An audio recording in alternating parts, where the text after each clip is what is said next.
Good evening, everybody. Hello. Just welcome to the TAPS committee meeting. Today is February 8, 2023, and the scheduled meeting is 6 p.m. We're going to go through our item number 1, call to order, and pledge of allegiance. Okay, I'm going to request Chair to bring us through the Pledge of Allegiance. Hello, everyone. Welcome to the meeting. Let's do the Pledge of Allegiance, please. I pledge allegiance to the flag of the United States of America and to the republic for which it stands, one nation, under God, indivisible, with liberty and justice for all. Thank you, Chair, for doing that. Roll call for the committee members. Member Ben Doyle. Present. Member Dunham Sims. Present. Member Moriarty. I'm here. Member Collins. Present. Thank you. Going to the item number 3.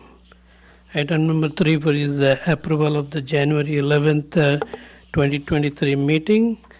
I would like to request approval of the meeting, and if there are any comments or addition to the meeting, please feel free to state so.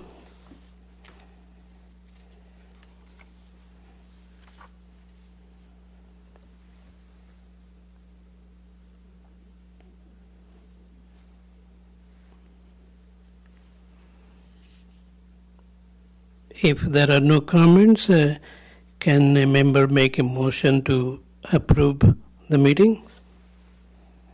I make a motion to approve the minute meetings from our last meeting. A second?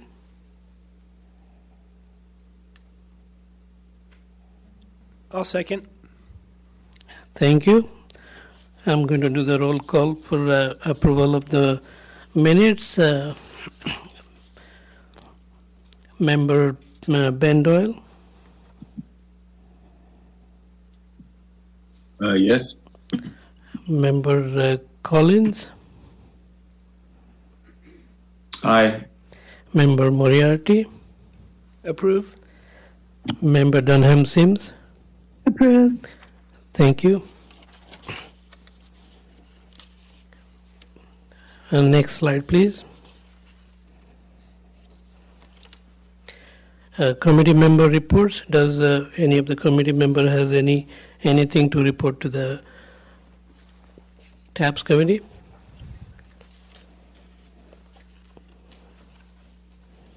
I do not.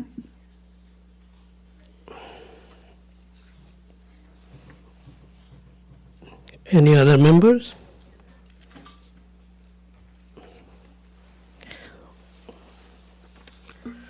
No. Thank you. There are no committee member reports. Thank you. Item number 5, citizens to be heard.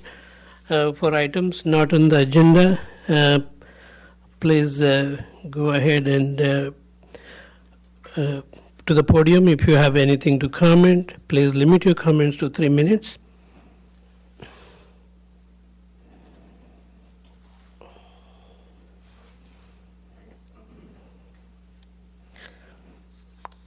Okay. Thank you. I'm going to move on to the next item. Item number 6, traffic and pedestrian safety issues. We have an online hand raised. Thank you.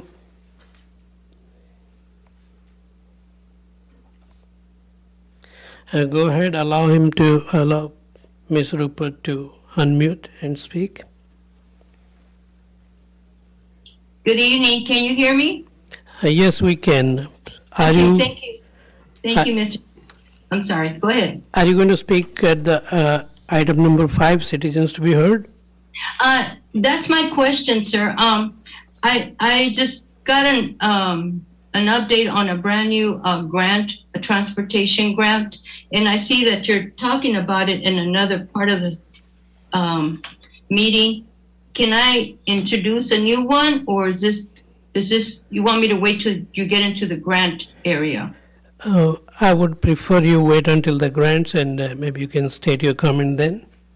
Okay, sir. Thank you. I'll wait. Thank you. Thank you.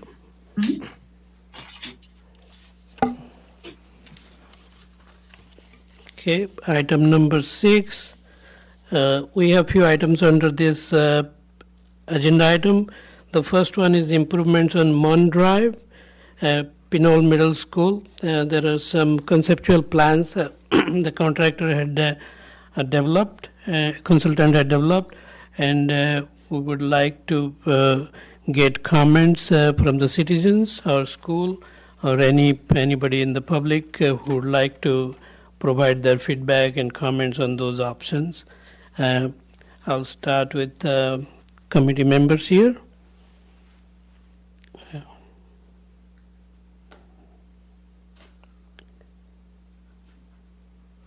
Any comments from the committee members?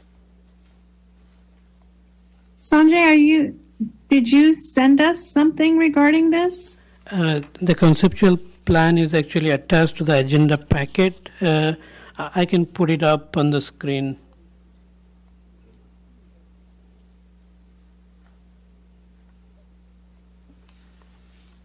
Give me a second.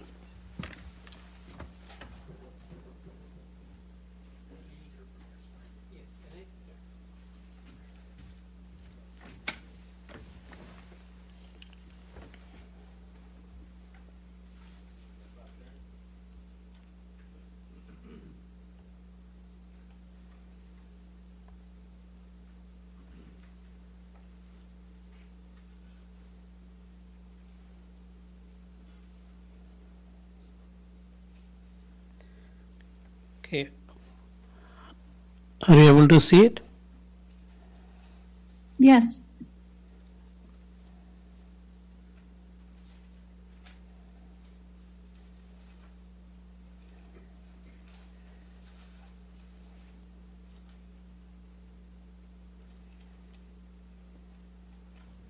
This is Kent. I can make one comment. I guess I don't feel, I've driven this site, but not when school was starting or finishing, so I feel like I don't have enough understanding of what happens at those times, so I kind of felt I should at least wait until I heard from some of the people that had sent letters and had concerns regarding the traffic issues, people that understand it a lot better, both neighbors and parents of the students. Hey, it's Oliver. Can I provide my comments? Yes, please, go ahead. Okay, thank you. I just had a couple of, I guess, questions and feedback.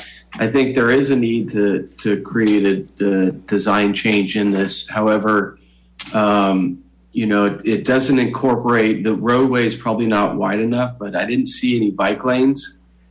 And I'm wondering about if the school is going to help contribute to the funding cost, or is this, if this is covered in grants, or is this fully subsidized by the city? And then I guess my last one is about the signal light, because most of the pickup and drop off traffic impacts the parents doing the picking up and dropping off and the residents in that immediate area. But when it starts impacting regular commuters and drivers is the signal light at Man and Apian. So will that light be changed or adjusted? I see there's still just only a left turn pocket and a right turn pocket coming off of Man there. So I'm guessing that there's not going to be any intersection change there, is there?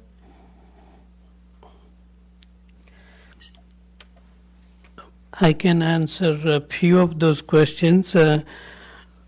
Currently, we are looking at all the possible options to actually manage the traffic circulation during pickup and drop-off hours. what happens during the pickup and drop-off hours.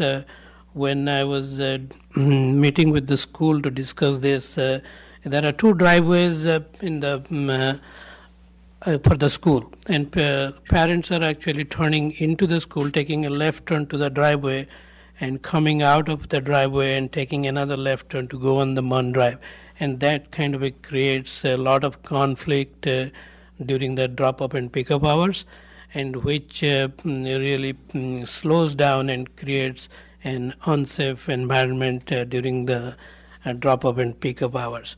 So the options, what you see here, I mean, if you see the picture here, right about there, so what it shows that the consultant is actually proposing a barrier with paddles, curb lane separator for a certain length from one driveway just going to the other side of the driveway, so that it will prevent the vehicle turning left to the driveway right here. That is one of the proposal. And also we are also proposing to add a crosswalk here with some ADA ramps and all that, so that it facilitates if kids are being dropped on this side of the road, it facilitates them not crossing on the road.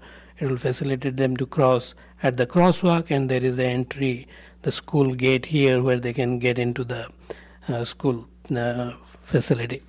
So those are the improvements which are proposed here. And for funding, we have not discussed that with the school yet, whether city is going to fund that project or there will be a participation with the school district. Those would be a future discussion. But right now we're just looking for a solution, and we would like the residents who actually live in this Munn Drive, and really there and the businesses there, we try to reach out to them with the flyers and all. We hope that they would provide some valuable comments for this. And your other question regarding the lights, signal lights, you're aware that probably there is another project is ongoing. I believe that's Vista, I forgot the name, but that's a doctor's place or something. Yeah, the doctor's center. Yeah. So that development project will change this intersection in the term of there is going to be entrance there, and there is going to be a traffic signal for those entry to the facility there. So those details have been, and those are being paid by the developer for those reasons. Okay.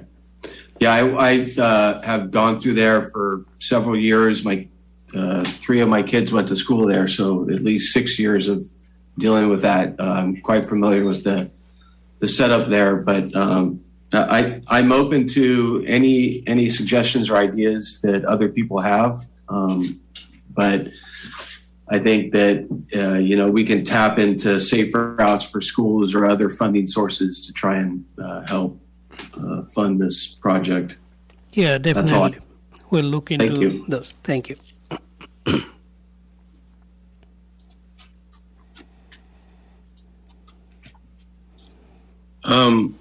This is Ben. So effectively, the issue here is people coming from Appian. The driveway for the school is a one-way. So the entrance close to where the proposed crosswalk is the entrance. And then the exit, which is closer to Appian Way, is the exit. And, besides double parking and things like that, one of the main holdups is people coming from Appian onto Mann, waiting to make that left turn into the driveway, which is congested because traffic can't exit until there's room for them to. Usually, let like 5 or 10 cars out on each green light at the intersection of Appian and Mann. So this whole thing is really to stop people from going left on Man into the driveway, and to stop people from going left out of the driveway onto Man, so that they're not holding up traffic.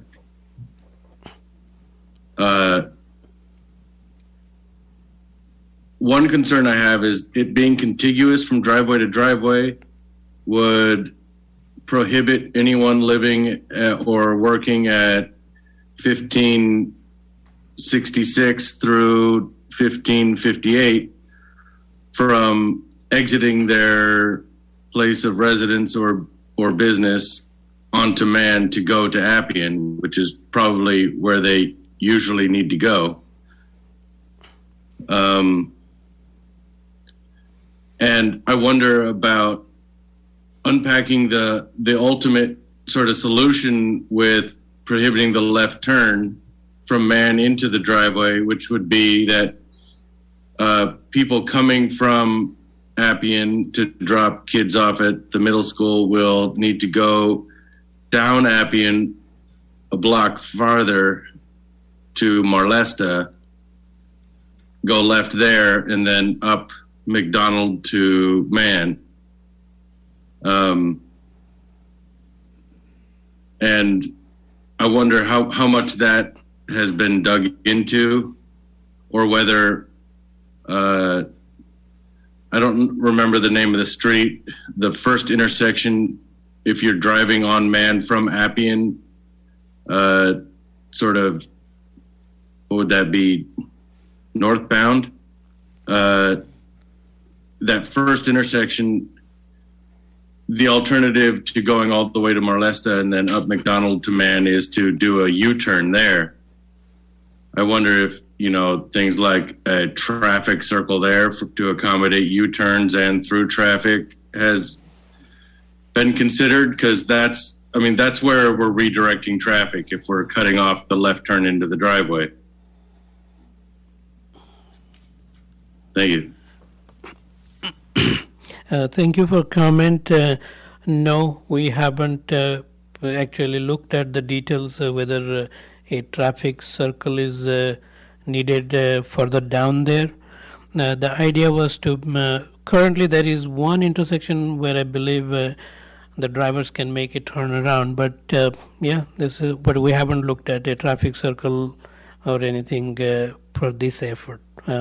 Mostly we focused here right next to the school and trying to have the traffic actually and redoing the lane configurations here, where actually when people get out of the drive and they want to go to the Appian way, they can take a free right turn and go out of there. That's where right now there's only one lane, and it kind of stacks up where everybody waiting for the light. And the idea was to split it, and the light would control the left lane, and they can take a free ride and get onto Appian when there is a possibility.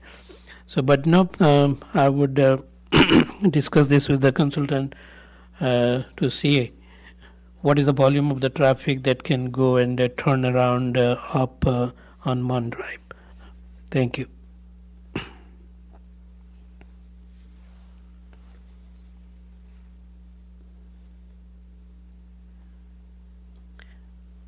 If there are no further comments from the members, I would open up for the public who are participating online.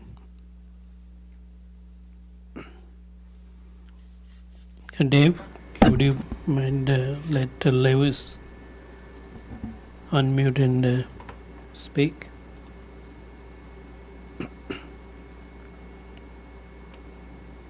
Yeah, hi. My name is Louis Lewin, and I live actually at 1562 Man Drive. So this whole issue is something I've been involved with for over 9 years. I don't know how much time I have to talk. I have 3 minutes. Anyway, I sent you a memo, all of the committee members, a memo about my concerns. and I really appreciate the committee addressing the issue. I think I really appreciate some of the comments the members made. I have some concerns about this plan. I think one of the things that the committee needs to do is really talk to the parents and talk to the neighborhood, all the stakeholders that are involved, and the school before they propose any plan. I don't know whether that was done or not, but this is the first I've heard of this. And I admit I haven't been following the situation through Pinole City Council. So anyway, I only have a short time, but I wish you would read the memo that I sent to all the committee members. But one of the issues is really that people want to turn into the school to drop their kids off. And I think you need to talk to the parents about it. It looks like what you're really trying to do is encourage people to not turn in there. And I agree that is an issue, especially turning left off of Mann Drive into the school. But I think what that's going to do is just force people to go down and turn around and try to come into into the school, making a right turn on Mann Drive. They're going to go down to a Mann Drive, which is the next street down, and probably turn around and go in there. Anyway, I think the major issue is people want to drive into the school grounds and drop off their kids. Are they willing to just drop them off on the street? Or I like the idea that the other committee member made of having a turnaround where they go down and turn around and then come back and drop their kid off. I'm also concerned about the red curb you're setting up in front of my house and in front of other people's houses, which I assume means we will not be able to park our vehicles on the streets. And then there's a lot of, I know there are some people in that zone which you're proposing who do park on the street. I'm one of them. So, I mean, that's not it's not a major thing, but and also the other issue that was raised by committee members, we would not be able to exit our house and go down through Appian Way, which is the shortest way. Anyway, I think this proposal has some good ideas, but I think it's way premature. And I really would encourage you to talk to all the stakeholders, particularly the parents, to find out what their issues are, and also the neighborhood. This is really the first time I found out about this project, and I did send you guys a memo, but I really would like to have more closer communication between the committee and the stakeholders. I think that's going to be really important. Thank you for your time, and I appreciate your addressing the issue. Thank you so much. Thank you.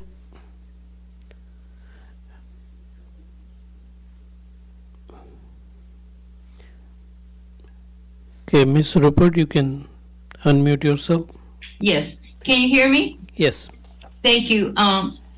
Mr. Mishra and committee members, I too have the same sentiment. I live around the corner on Marlesta, and I travel that area every day. I've been to some workshops there at the school, and I echo the same thing the previous speaker said. You need to bring everybody together, the teachers, the parents, the students, everybody, the neighborhood, the residents that live there. This would be very unfair to put something there that they didn't have anything to say about it. And don't forget that on Appian Way, we're going to have some new apartment complex across the street. And you're going to have more people, more students, more people crossing the street. Also, some of the parents drop off the kids across the street from CBS, which is across the street light on Appian. A lot of issues on this. I would suggest if we could, like the previous speaker said, all the stakeholders have a workshop, come on a Saturday, bring all your questions, bring the neighborhood together, and let's see what's the best thing to do for this. Yes, it's early. Thank you for bringing it up earlier. And I think, yes, send notices to everybody. If you want to on a Saturday, we'd be at the corner passing out flyers. It's not too hard. You don't have the resources in the city. Bring them on down. I'm pretty sure the neighbors want some say in this because, they're homeowners. They park there. They live there. And I hate to see a neighborhood upset about something that they weren't a part of. And I know this is early in the game. I think it's important that we all have something to say. And I do have a lot of issues with this, and I won't take any more time because I know my time is running out. And I certainly would like more feedback. And this is a little bit too early, too soon, but at the same time, thank you for bringing it up forward. Get everybody thinking about what's the best thing to do, especially for the kids. It's all about them. We want to make sure they're safe. And this is one thing we've got to do. Think about them, including the neighborhood. And Mr. Mishra, thank you for bringing this forward. And let's do it, better than, not too soon, but just include everybody. And I appreciate you allowing me to speak. Thank you, sir. Thank you. Thank you.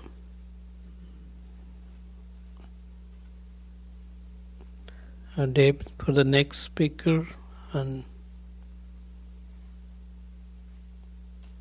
Mr. Tate, can you unmute? Yes, can you hear me okay? Yes. Thank you. My name's John Tate. I live directly across from the school. And when I say directly across, I own a duplex. And I am the first house on the block next to the medical building. I've actually lived here since before the school was built, when it was just a vacant lot over there. Traffic is a nightmare. It's not as bad as years ago when students were being bussed in from outside the area. But in the morning, trying to get my son to school, which is at Pinole Valley, I can't back out of my driveway. I literally have to back into my garage so I can pull forward in the morning, only to find sometimes somebody parked in my driveway, but more often blocking my driveway, and nobody in their car because they're walking their kid across the street. A little bit ridiculous. There's a sign up the street from me about 4 houses up that says no left-hand turn during certain parts of the day. And even going up the road towards McDonald instead of headed towards Appian, which is just an impossibility at that time of day. The road is blocked because people insist on wanting to turn into the school when clearly they're not supposed to. Even further up the road, I heard one of the speakers earlier where they're turning on a men. It's just still creating a bottleneck of traffic. I logged in a little bit late, so I don't know what the plan was or if there is even a plan, but for the homeowners in the area, in the property I own, I have a tenant also because it's a duplex. They sometimes park on the street. We don't want to lose that ability. I don't know what the solution is, but it's pretty bad. I never see a police presence up here in the morning, and the person from the school that's directing traffic clearly really doesn't know what she's doing. And I think she's just attributing to some of the backup going down towards Appian and up towards McDonald.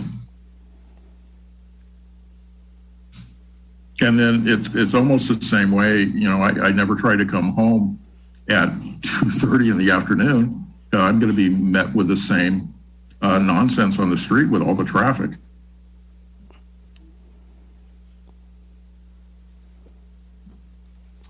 Okay, thank you. Thank you for your comment.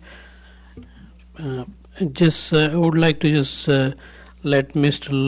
Lewin know that your email was attached to the TAPS meeting agenda packet, and all the TAPS members have the copy of your email.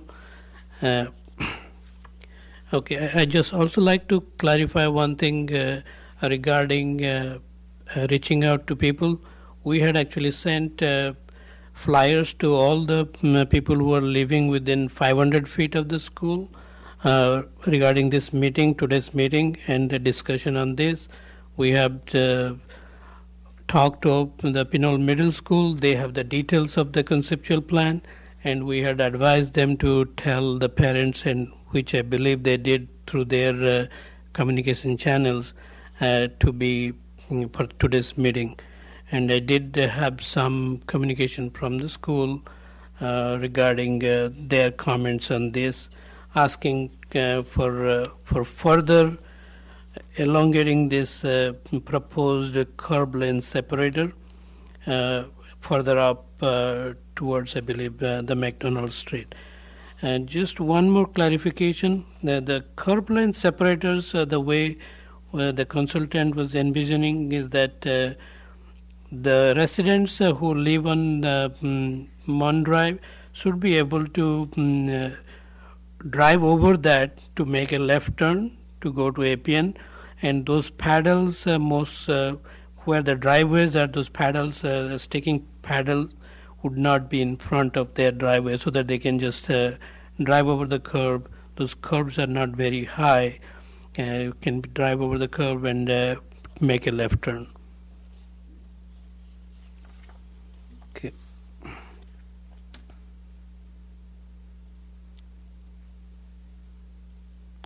Okay. Any other comments?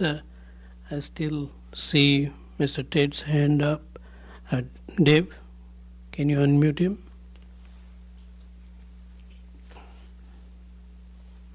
Yeah, thank you. Can you hear me now? Yes. Okay, so this DuraCurb separator that you're planning on installing or thinking about installing? Yeah, it is proposal. I would hope you would put that off until the roadway has been resurfaced. I've been talking to the city for over 20 years on repaving Man Drive in front of my house. And they've paved it twice in the last 20 years, but the starting point is beyond where the school is.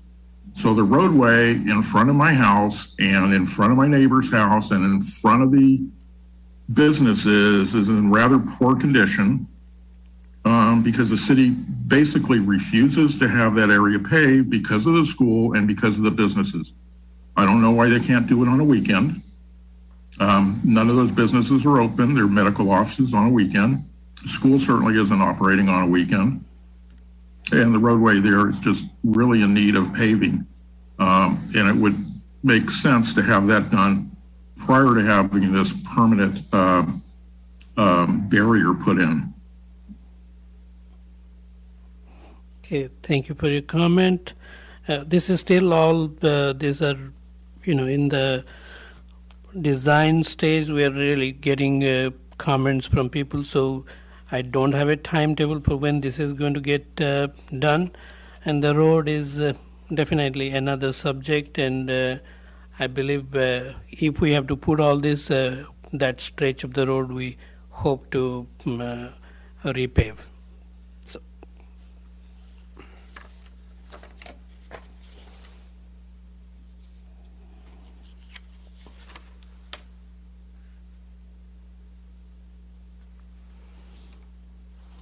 Okay, I don't see any other comments.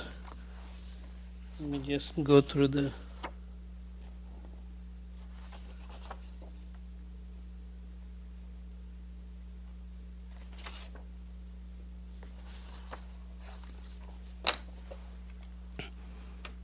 Okay, so there are no other comments, no speaker cards for this item. I'm going to move on to item number 2 under 6, the illegal U-turn issue on San Pablo Avenue between Valley Avenue and John Street.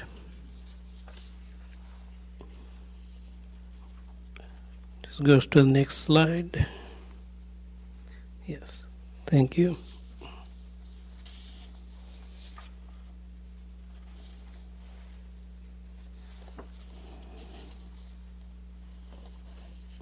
I do have a speaker card on this item, Brian Osman. Would you like to go to the podium and speak?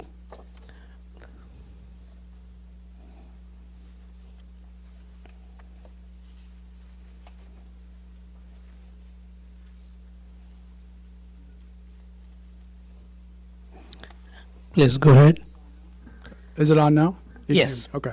Yeah, just be closer to the mic. Okay. Thank you. So, thanks for addressing the issue, first of all. And I work at Square Deal Garage. That's my shop. So I see this particular stretch every single day, and I watch what happens every single day, and it's actually affected the shop a little bit as well, meaning that someone has actually made an illegal U-turn and hit one of my mechanics driving a car into the shop before, and in turn tried to blame us for it. So, and it says low traffic volumes. It happens all day long. It doesn't matter if it's low or high. It does not matter. These people do not care. They continue to do it. Someone's going to get hit. Someone's going to get hurt. What I was discussing with one of the residents in the area too is maybe do something similar on the double yellow line that is like, for example, the dam road, what they did in the dam road, just something like that with some bollards, something that would indicate to them that, hey, maybe you shouldn't do this. You think twice about coming across this because you're going to hit something and maybe hurt your car, or something to, to prevent them from even thinking about it. Maybe they would go up, make a right on John, and come back around on. I lost the name of the back. Rafaela, yeah, and come around and then come back out on Pinole Valley Road and make the left or the right on San Pablo Avenue like they should. People are people. I understand they're going to do what they want to do, but if they had something there kind of deterring them from doing this, and something, it doesn't have to be like a whole entire island that would be a huge exorbitant cost to the city, but something to deter them that it doesn't break the bank or anything like that. But and the other issue too is the other thing about it too is that maybe if they'd put a cop every once in a while, we see an officer up at the driveway past where the realty office is a State Farm office now. They would sit there. I think it kind of helps. Every once in a while, we see an officer in there, and then people will slow down, or people will think twice about making a U-turn. I know when we personally work on the City of Pinole police cars, and people see the cars out in front of us, or even see one of my mechanics, you see a lot of brake lights, and they slow down, and they look over, and they get worried. So, just a little bit of a presence makes a little bit of a difference. More of a presence would make a difference. And like I said, one of my guys got hit in a customer's car, and it was not a pleasant experience, and I would not like for it to happen again. I've spoken with the people of East Bay Coffee too about it, and they're aware of it, and they've posted some signs and made their customers aware too. And hopefully we can get some kind of a resolve. That'd be great. Thank you for your time. Appreciate it. Thank you.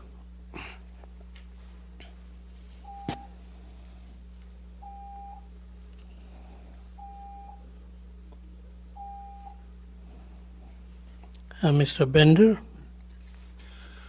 Good evening. I wanted to speak on that very same issue. I live on San Pablo Avenue, adjacent to John Street, and I do get a pretty good, actually a very good view of that stretch of San Pablo Avenue.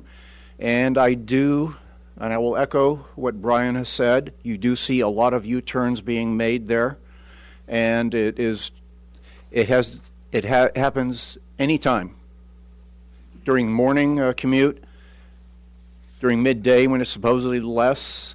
And in fact, as I was driving here, someone made a U-turn. They were on the westbound direction, and they made a U-turn and headed towards Hercules during prime time. I also did experience 2 weeks ago, I visited Square Deal Garage for a simple little check in my car, so I pulled in. When I pulled out, I did stop and to check to see if there was oncoming traffic, and there wasn't any. And fortunately, the John Street light was red. No one was coming. I backed out. Next thing I know, I see right behind me is a truck making a U-turn that had been parked in front of the business across the street. It is a real problem, and one of my observations about it is the raised bumps that form the two lines, supposed yellow lines, really are not very effective. They're kind of difficult to see. And at the John Street intersection, just west of where the concrete raised concrete median stops, there's about 30 feet that is missing of striping or the raised bumps. And that is because people also are making U-turns there periodically, not as much in front of the businesses towards Pinole Valley Road, but they're also doing it in John Street. And I see that also fairly frequently, and it's not just during when traffic is backed up on the freeway and people are using San Pablo Avenue as their own alternate freeway. The U-turns are being made, strangely enough, onto John Street for whatever reason, but I do want to bring that up. And again, it's about 30, maybe 40 feet max. There is nothing on the street indicating that the lanes are separated, because those have been worn away from all the U-turns. There used to be a U-turn sign, a no U-turn sign there at that location. It was knocked down a couple of years ago. It was replaced. It was knocked down a second time, and it was never replaced after that. But again, that was several years ago, probably 10 years ago or so. Anyway, that's my conclusion of my comments. Thank you. Thank you.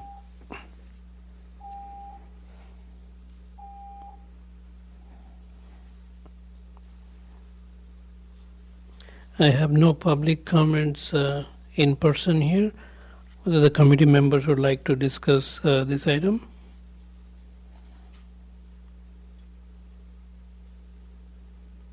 Hi, it's Oliver. I do have a comment or maybe a question. Is San Pablo Avenue a state route in Pinole? No, it is not.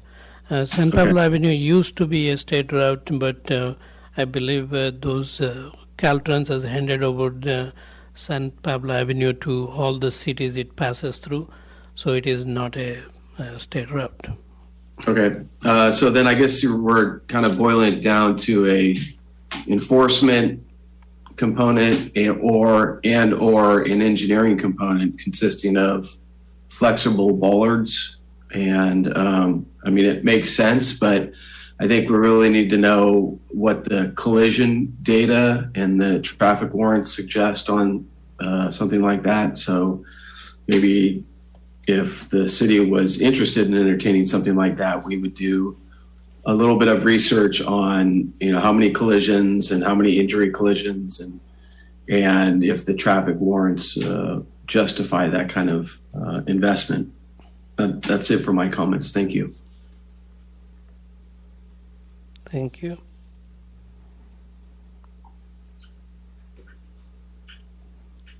Other committee members, any comments? This is Kent. I had just one comment. Of the things that were suggested, it seems like two of them are easy and can be responded to quickly. One is we could request that there be more police presence, I think. And also, if there was a no U-turn sign there before, and there's either curb or paint that needs maintenance, that can be addressed by Public Works, right, without really any discussion from this group. It's only the bollards or other things like that that would require the traffic engineer to be involved. Correct. I believe if the U-turn sign is somehow never been replaced, that should not be a big deal. That Public Works can take care of it.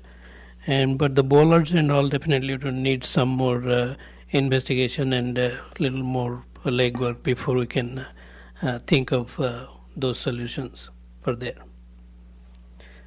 And same thing goes with any median, any hard surface, but anything that was existing, replacing those should not be a big deal. That I can take care of from the Public Works Department.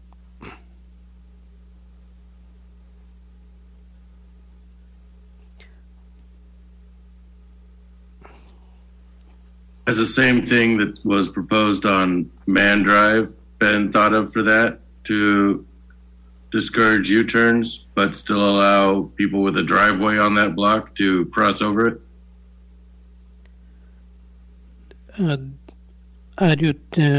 So this illegal U-turn on the San Pablo Avenue, no, we haven't really looked into this. This is the first time we're discussing this.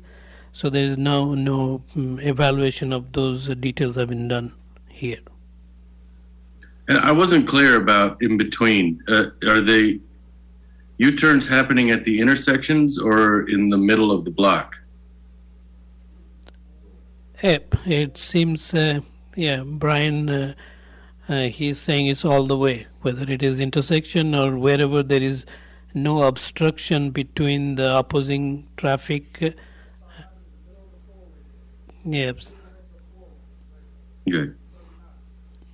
So yeah, it's people trying to find gaps and trying to take advantage of it, really. So yeah, I will bring this up to city managers and our police department's attention. Hopefully, there could be a little more enforcement action on that location.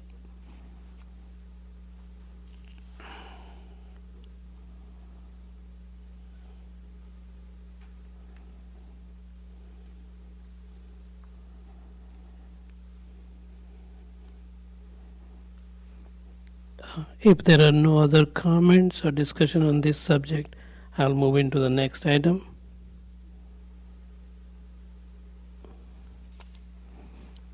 Okay. Okay. Thank you. We're going to the next item. We have several speaker cards for item number 6.3, which is regarding the public outreach effort for the red curve extension on Pinole Valley Road near Rafaela Street.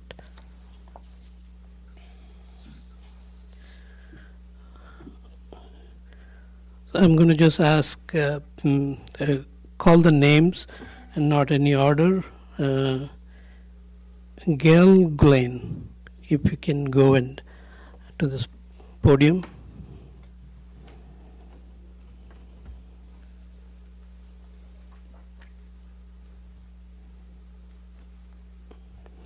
Hi, my name is Gail Glenn. I do live at the top of John Street in the senior community up there. I would like to have the red curb stay as it is. I have lived at Pinole Grove maybe 5.5 years. I have had 3 times where I almost really got hit turning left on Pinole Valley Road. In thinking about it, I do have a lower car. I have a Prius. So my vision, if there were used to be SUVs, vans parked there on that red curb, I really could not see. I'd inch my way out a little bit, but there really were 3 times where I almost got hit, to the point that sometimes I used to turn right and go up Appian Way and come back where I was going. Let's say I was going to Trader Joe's, which doesn't make sense. But when I first moved there, it really upset me. I will say that. I eventually learned how to creep out there and look, and then I did turn left. But I would like to keep the red curb as it is. Thank you for your time. Thank you. And John Bender.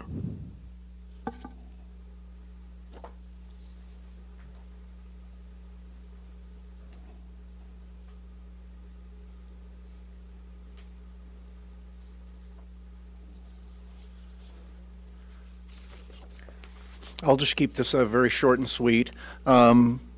Providing the red curb has enhanced visibility for when anyone is making a left or right turn from Rafaela Street. It goes almost without saying. It's either that or you would have put in a stop sign. And that's my only comments. Thanks. Thank you. Joel Kochel.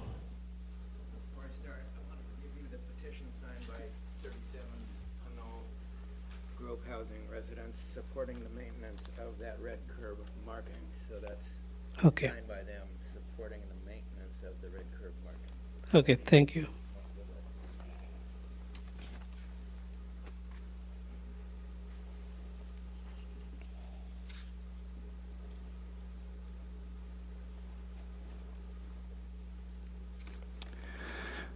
Regarding the red curb preservation at Rafaela Street and Pinole Valley Road, months ago there were frequent sightline blockages due to parked cars, trucks, SUVs, and vans made worse by tinted windows, which posed a major danger to drivers attempting to enter Pinole Valley Road from Rafaela Street. So Pulling out slowly and safely was no guarantee that you wouldn't be T-boned and suffer great physical harm through no fault of your own, since half of your car plus yourself had to be exposed to see if cars were flying around the somewhat blind curve.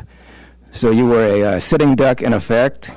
However, months ago, the TAPS committee applied a red curb marking to the 2 corner spaces, finally reducing the great anxiety and fear of a collision that safe, law-abiding drivers faced too regularly.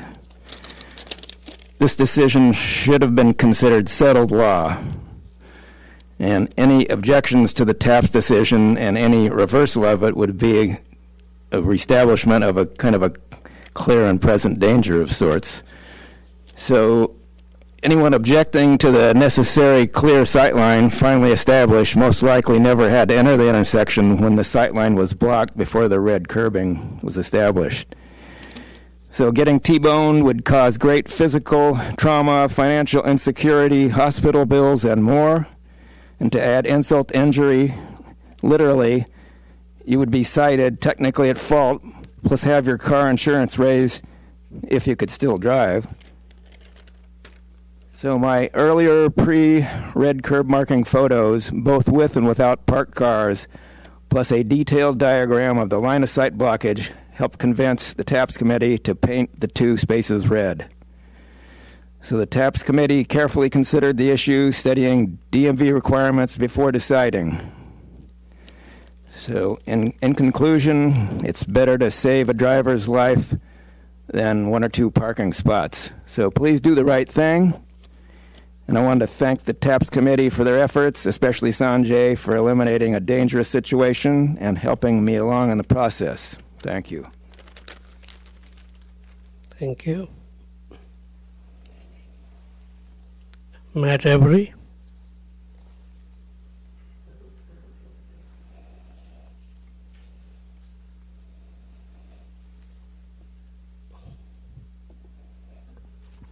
Good evening. First, want to thank the committee for revisiting this. I find it interesting the amount of outreach that was made for the man drive situation, which I will admit is more serious than a red curb on Pinole Valley Road, and the lack of outreach that was done on this before a procedurally flawed motion was acted upon.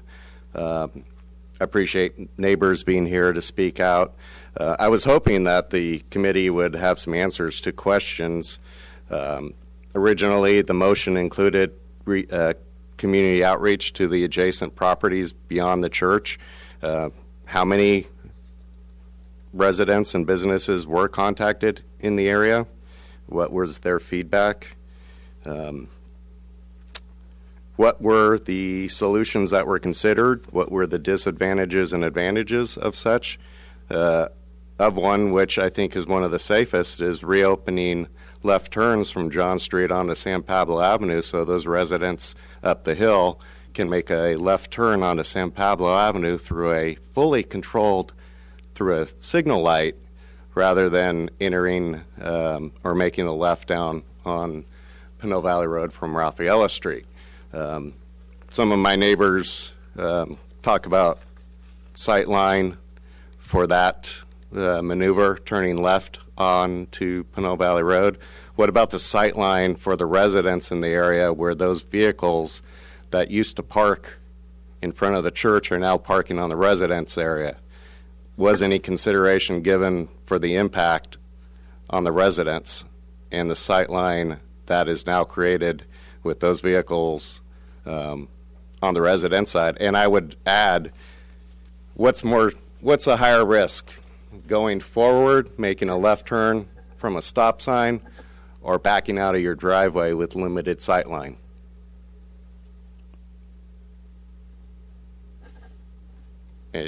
You're an engineer. I think you can probably come up with the answer to that. I do speak on behalf of some residents in the area that concur with my opinion. One of the businesses in the area would like to see a systematic approach to the parking issue that is in that area. Hopefully, some of my questions will be answered, including how many collisions have occurred there. That was part of the motion last time for your report this evening, so hopefully that'll be included. I know that it's not popular, but you simply have created a whole set of new problems by trying to address another problem. And the residents do experience the same as the ones up the hill, you know, trying to back out of or pull out of their driveway. Thank you. Thank you.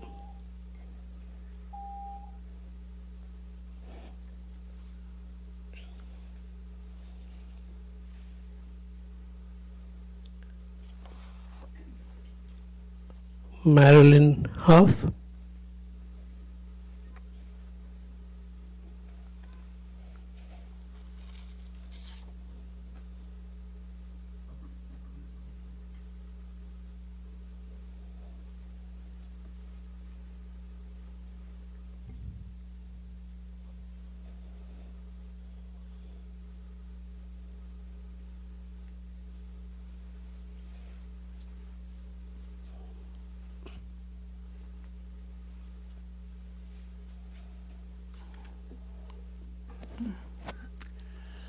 Thank you very much for hearing us tonight. Sanjay, I did send you an email, but I didn't see it in the packet that we got. Yeah, I believe your email may have come to my email after we actually publicize, but I will add it to the agenda packet. You will add it? Yes. Okay. Because otherwise I was going to read my email, but instead, I will read an email from Sharon Ingersoll, who is also a resident at Pinole Grove. I realize many people are concerned about the red curb on Pinole Valley Road, and Sharon drove professionally between 1986 and 2010 and earned every Class A and B endorsement except hazardous waste. She has expertise in professional driving and therefore would like to lean on that expertise to make her comments. Following is a scenario that anyone who has driven on San Pablo from Hercules to Pinole has encountered. Imagine it's around 4 p.m. on any weekday, and you have recently left Safeway and come upon the light at Pinole Valley Road with the intention of turning left onto Pinole Valley Road. Oncoming traffic keeps zooming past, and you're looking for a break in the traffic to turn left. When you see an opportunity, but a little too late, you realize that there are some pedestrians in the crosswalk. This has happened to some Pinole Grove residents who have shared their stories and concerns. I fully empathize with the drivers as well. That intersection is full of dangers for drivers as well as pedestrians. As a professional driver, I am fully aware that the bend near 838 Pinole Valley Road is too narrow to take at 25 miles an hour. In my opinion, the speed limit should be reduced to 15 miles per hour to accommodate larger vehicles such as delivery vans and garbage trucks. I have seen neighborhoods in our cities that are designated for local traffic only in an attempt to reduce congestion in arteries that are not designed as throughways. That portion of Pinole Valley Road qualifies to be identified for local traffic. I hope my perspective resonates with the common sense citizens of the TAPS committee. Thank you very much. Thank you.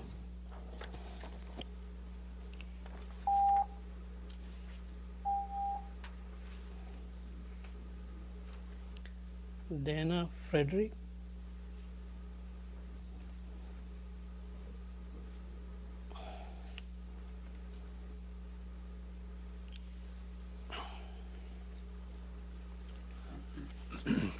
I just wanted to speak in favor of keeping the red stripe as it is. It's greatly enhanced the visibility making a left turn on the Pinole Valley Road. It's extremely dangerous to make that left turn the way it was before with cars parked there, in particular some of the local businesses that had large vans parked there, which are 7 feet tall and 14 or 16 feet long. It's almost impossible to see cars coming from the left side. And not only that, cars come from San Pablo Avenue through the red light onto Pinole Valley Road quite quickly. So with cars parked where the red striping is now, you had an obstructed view, and you have to make a very quick decision to pull out, but you also have to look to the right and make a quick decision there, and it's very difficult to maneuver that, especially for some of us senior citizens, of which there are many in the neighborhood. And I just want to say I'm in favor of keeping the red striping there. So, thank you. Thank you. We do not have any speaker cards for this item.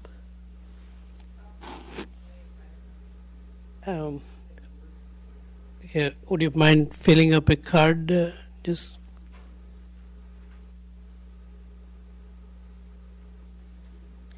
And there are no online hand raised for this item, so I'm just going to wait for one more speaker. No, just put in your name and just the item number. That should be enough.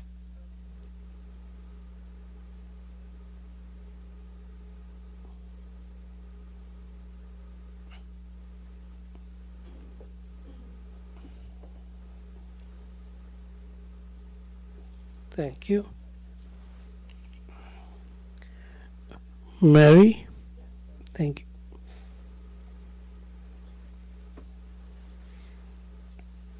I would just like to say I'm in favor of maintaining the red curb, and I would hope that it would be considered the amount of people that are senior citizens, of which there are 70 of us with cars, that have to negotiate that very dangerous turn compared to the few people whose driveways are impacted. I know that's a danger for them, and maybe there can be help, but I would certainly compare the danger to the quantity of people affected. Okay, thank you.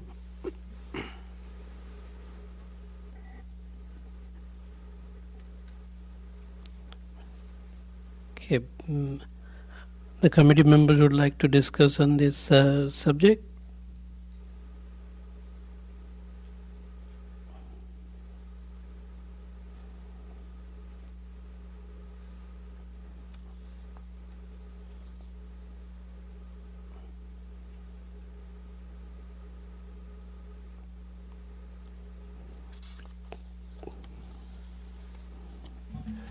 This is Kent. I just wanted to say that I live in that neighborhood, and so on the advice of the city attorney, I'm not going to participate in any discussion.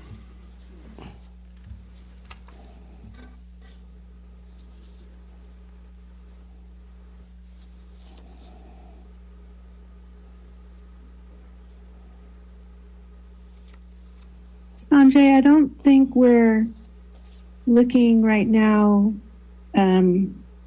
to make any kind of motion or action, correct? We wanted everyone to have voice and state their feelings on the matter, but we're not looking to make a motion to say, yay, we're keeping it, or nay, we're not keeping it, correct? We're just hearing the public's thoughts on the matter, yes? That is correct. But if the committee members are so inclined to answer any of the questions public has, then we can provide some answers. But I have tried my best to actually compile all the emails, communication that we had with the residents around that area, so that it can be part of this record. I know Mr. Avery still had questions, which he is looking for some answers to that. And some of the answers I can just reread the answers I gave. But some of the questions he had, which refers to the risk level of the residents, I mean, I don't, in my professional opinion, I don't see that the red curve being a contributing factor to that. So that would be my response to that. Other than that, what I want to just reiterate that this red curve extension was a purely engineering decision that I made, and it was not the direction of the TAPS members. TAPS members are not authorized to direct staff, but this is a forum for us to really advocate for some of the work that we do here. And when this issue was brought up, and I did my due diligence to check the site distance and at this location, and I did understood, I verified all the previous efforts that has been taken by the city for this location, and my decision was to really extend it so that a better visibility is actually achieved for this intersection. Without this, and for the parking of the area, I have checked with our planning department, and this removal of this couple of parking lots does not do any revision of the planning zoning area there. So I have done that diligence on my part, and I believe that that does help the community, the traffic there.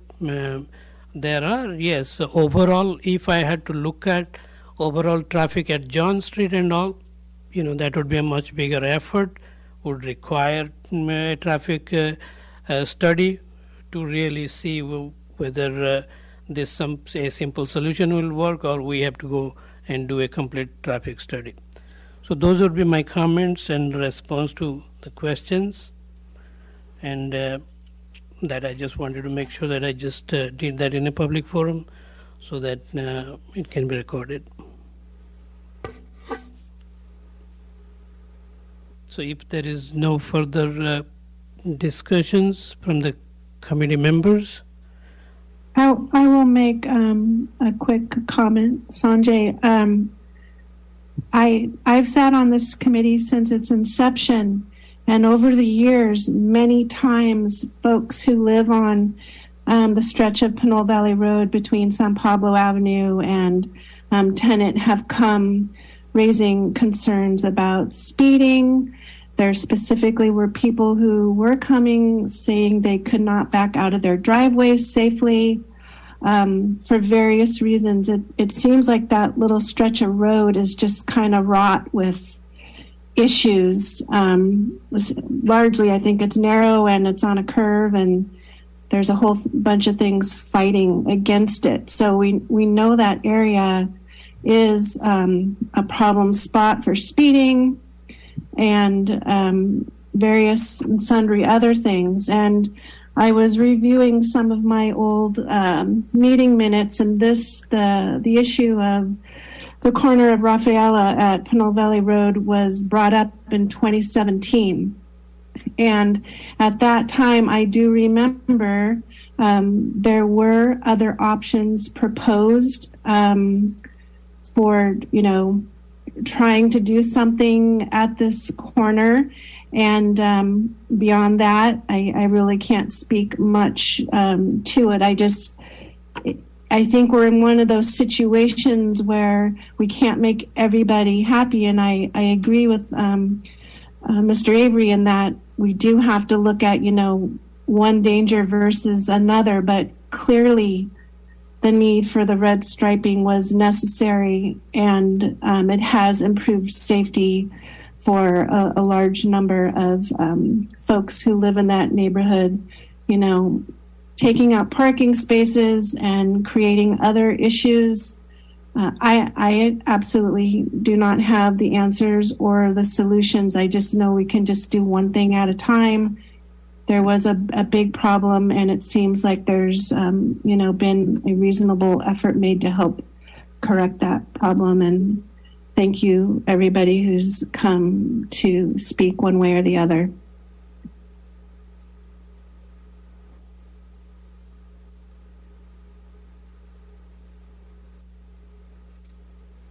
Okay, thank you for coming. It's Oliver. I just have a really quick comment. I just want to again thank you all the speakers that have come and put in the time and effort to bring this to the committee. I think that as Faith has mentioned, we are in a arena of compromise similar to the situation on Man. Is we have to balance the residential needs, the parking needs, and the traffic needs, and the congestion needs. And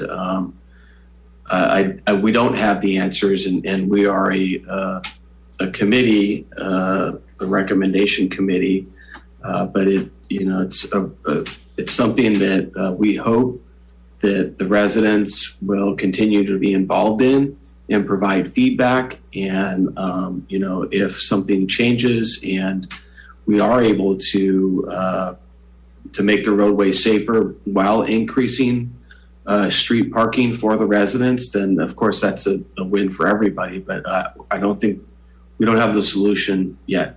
So thank you for everybody. And that's it for me.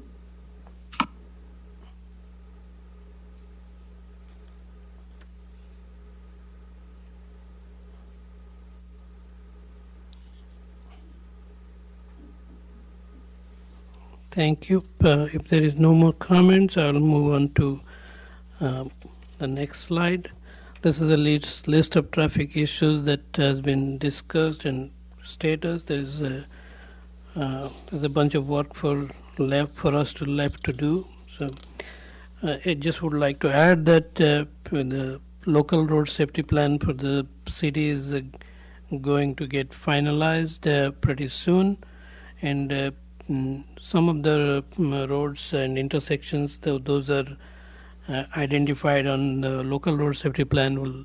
Will be looking at some of the Pinole Valley Road intersections and some of the congested high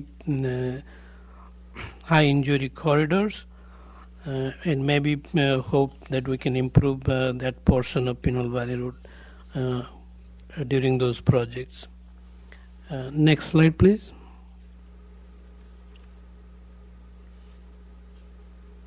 Next slide.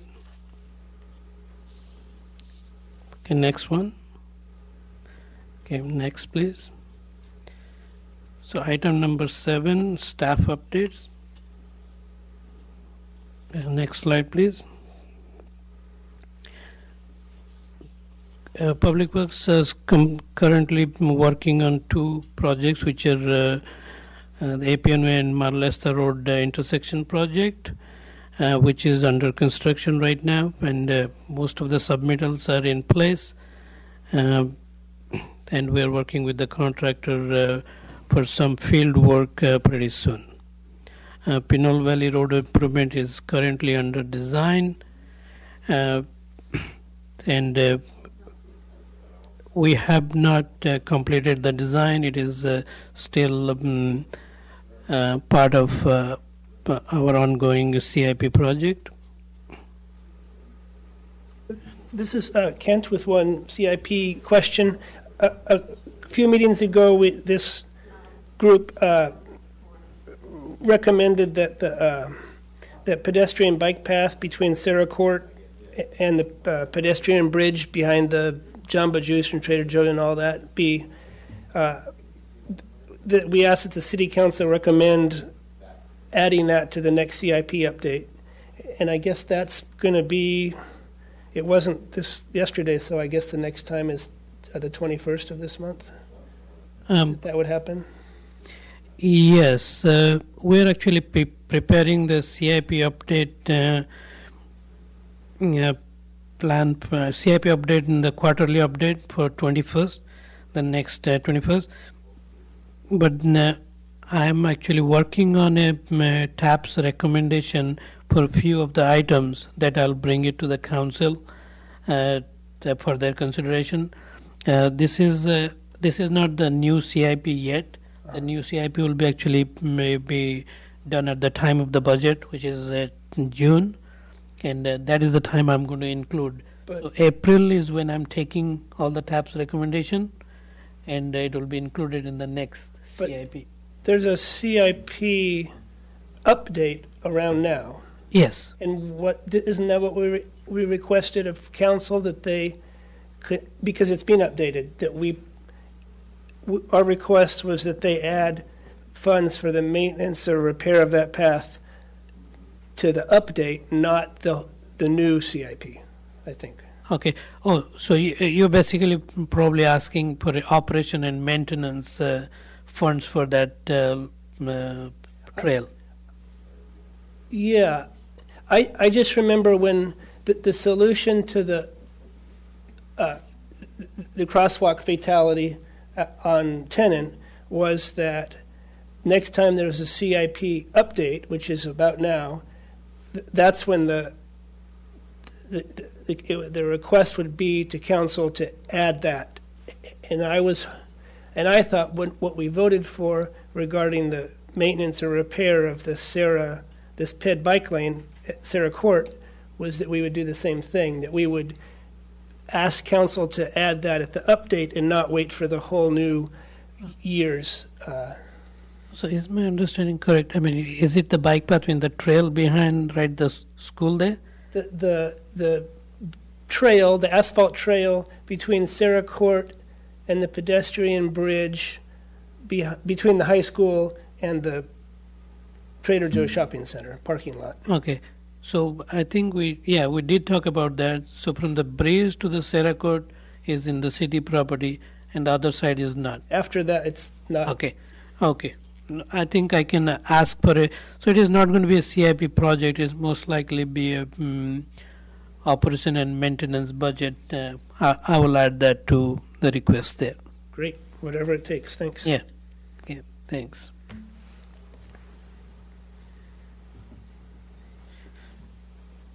Okay.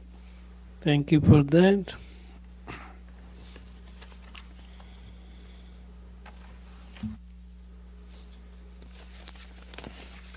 Item number 7, next slide please. Development projects. Please visit the city website for the current development projects. There's under review and make your comments to the Planning Commission. Currently, the 830 to 848 San Pablo Avenue Pinole Source 2 project is being reviewed by the Planning Department. Next slide, please. As I previously mentioned in my TAPS report that we are working on the active transportation plan. We received 5 proposals, so we are actually working on the consultant selection. Today we concluded the interview with all of them. We'll be proposing a consultant for award to the council, most likely on the March 1st meeting, that is 3/7. Next slide, please. Grants we had applied for a few grants, HCIP grants, and OBAG 3 we submitted for 2 projects. We don't have any update for the HCIP grant until date. However, for OBAG 3, MTC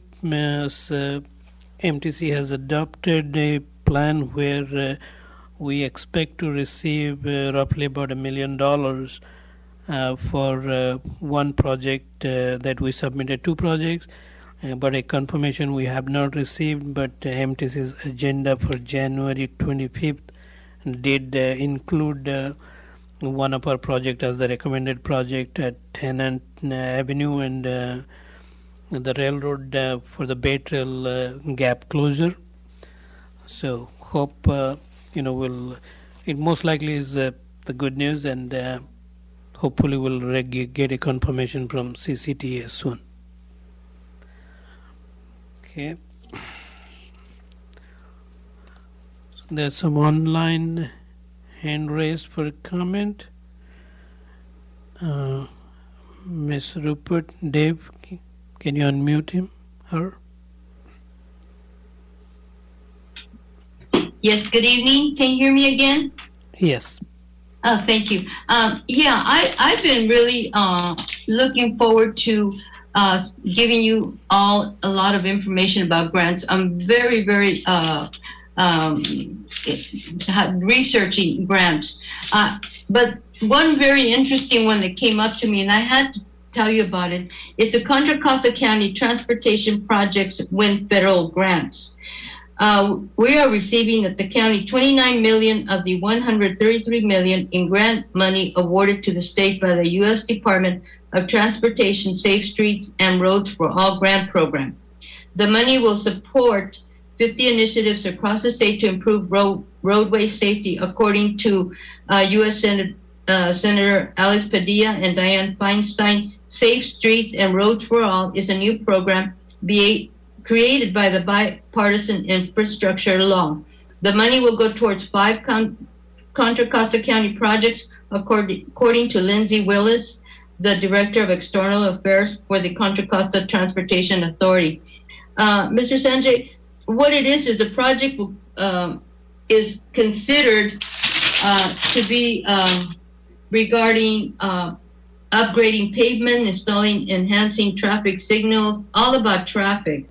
And one of the cities mentioned in the article, and I will be forwarding it to all of you, Richmond Street Complete Streets Improvement, El Cerrito Walkway, residential, bike lanes. I mean, it's got the whole gamut, but it does include other cities other than Antioch, Moraga. And I was just wondering, if we know this money is coming to us, is it possible that you can look into it to see if maybe Pinole could possibly get some of these monies? How, when, and where? We need to be more active in trying to get some of these grants. The only city listed, and I know our county supervisor chair is John Joya, it's Richmond. I mean, some of the other cities are always left behind. And I'd like to ask each and every one of us and all of you to let's partner and get some of these grants into our city. They are so important. Other than taxing us to death or doing other things that we don't want to do, we need monies, but how are we going to do it? If we don't go and look for them, we're not going to find them. I retired from the government federal agency, and I used to work for the Department of Justice federal program, grant funding, and I can tell you, it doesn't take a genius or a rocket scientist to apply for them. So I thank you for listening, but let's be more proactive in getting these grants. Thank you, Mr. Sanjay. Thank you. Thank you for comments. Yes, please forward those information to all of us, and we will look into it. But I believe, those grants, it seems to be more towards disadvantaged community, in which we may not, be eligible for, because City of Pinole may not have. But anyway, I'll look into those details. Please forward those to us. Thank you. Are there any comments from committee members for item 7?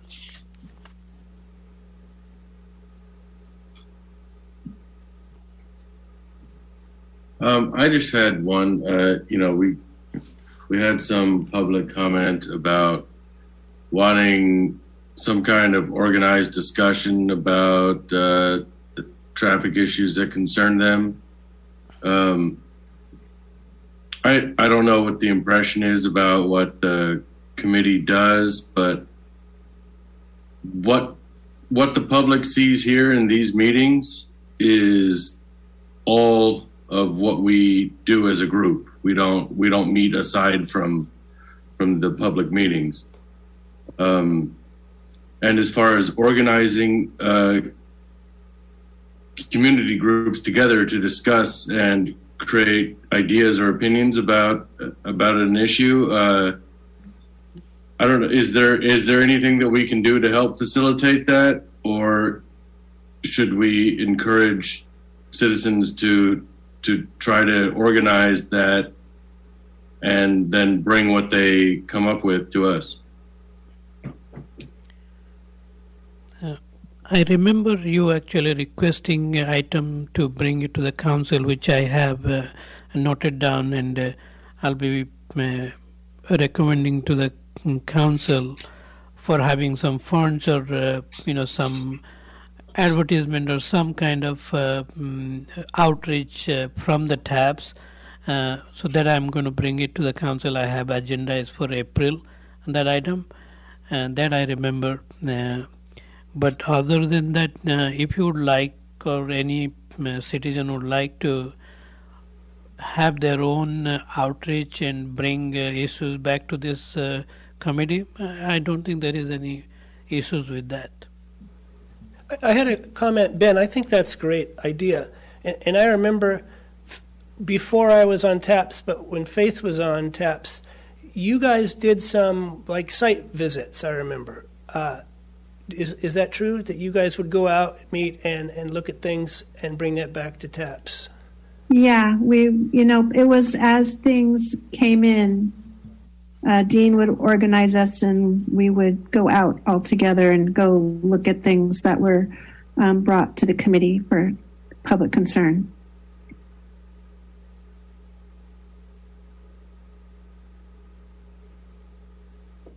So yeah, any of those efforts, I'm willing to support. I have no problem with that.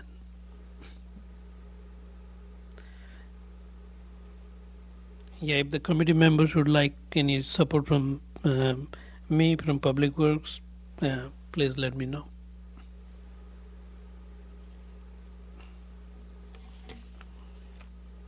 If there are no more comments on item 7, moving to item number 8 for future agenda items. Any requests from committee members for future agenda items?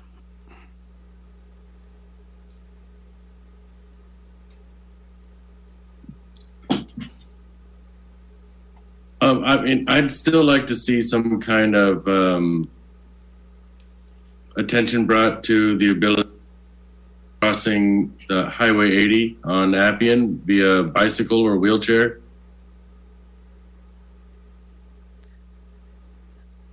Can you please restate? I missed a few words.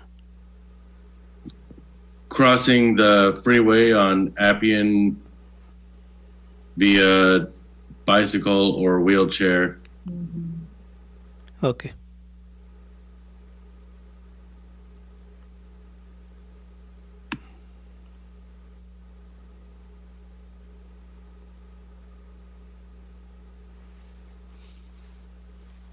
Any other requests from other members?